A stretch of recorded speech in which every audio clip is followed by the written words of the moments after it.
In this video, we're going to look at a type of function called the exponential function. And the exponential function has a special form, just like we saw with linear functions, but this time it's y equals a times b to the x. The exponent is where our input variable goes. And a and b are two numbers that can't be, a can't be 0, b has to be greater than 0, and b can't be 1. Weird things happen when we get those kind of numbers in here. But that's a topic for another day. We're going to look at a bunch of examples of what exponential functions can look like and how we identify something as being an exponential function. So we're going to graph a few of these. This is an example of an exponential function.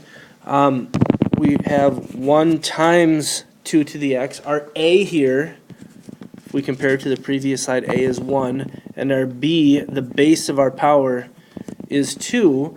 We want to graph this, so you know what, let's make a table, x, y.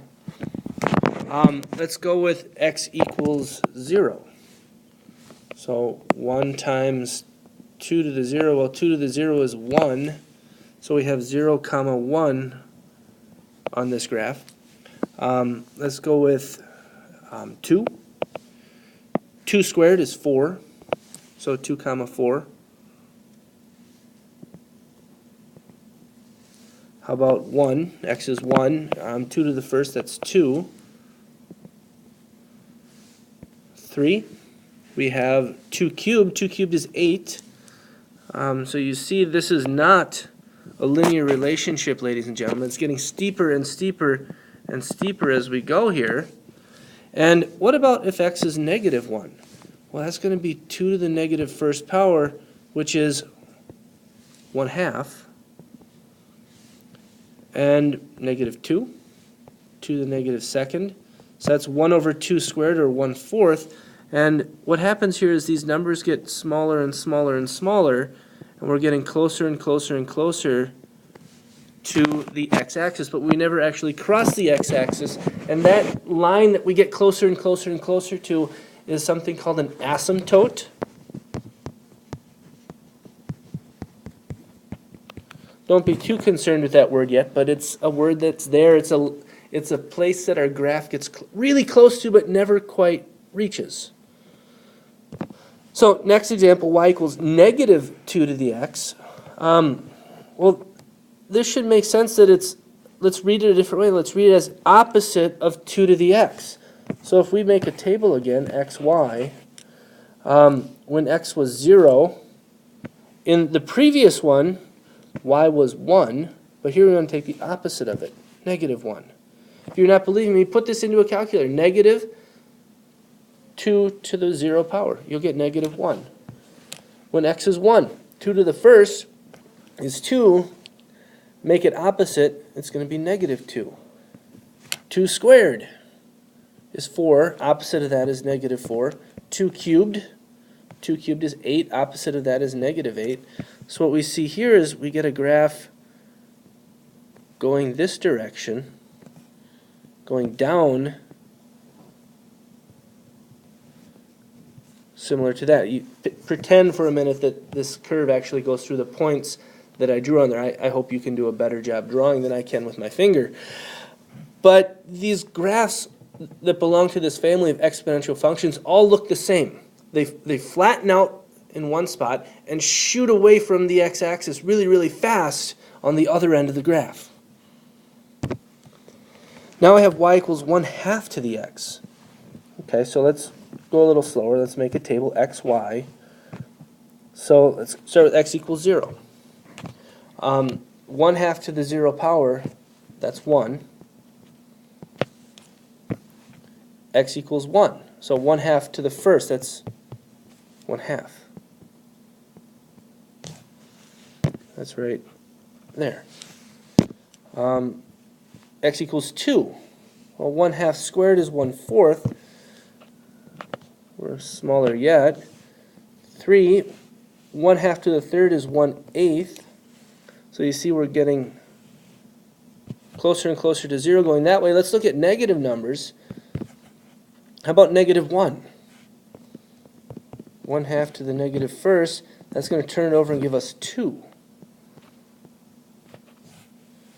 negative 2. It's going to turn the 1/2 over and then square it, giving us 4. And you see that the graph shoots away from the x-axis that direction. But it gets steeper and steeper and steeper the further you go one direction.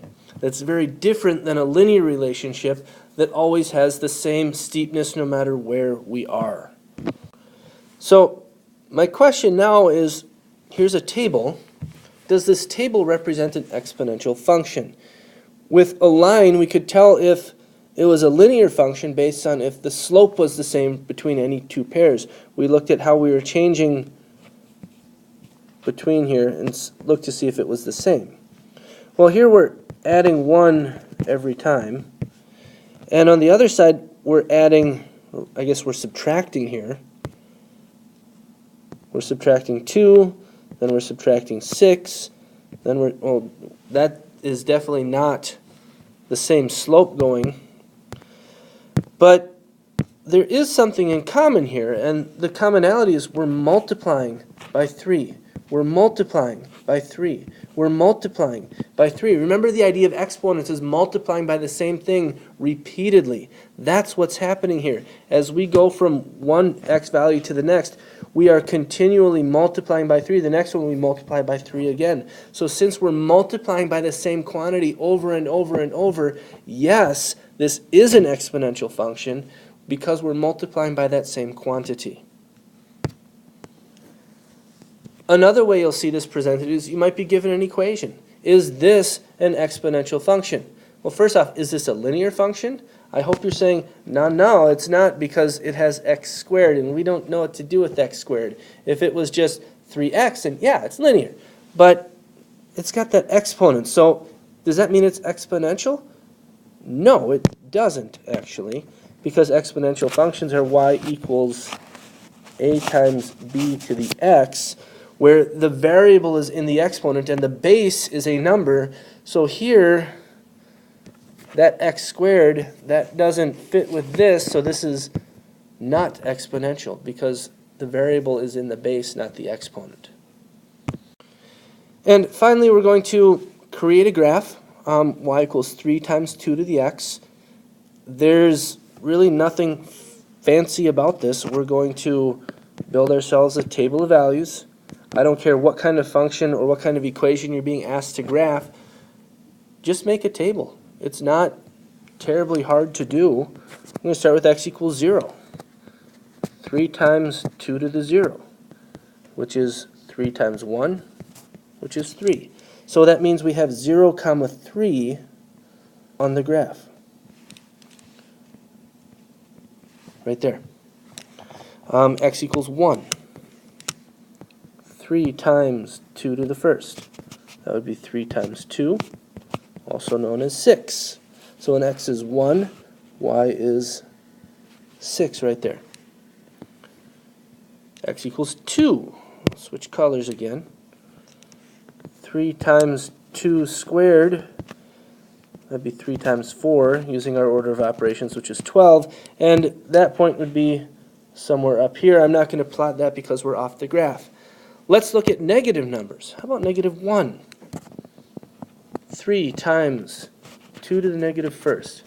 That would be 3 times 1/2, or 3 halves. 1.5. So when x is negative 1, we're at 1.5 for the y coordinate.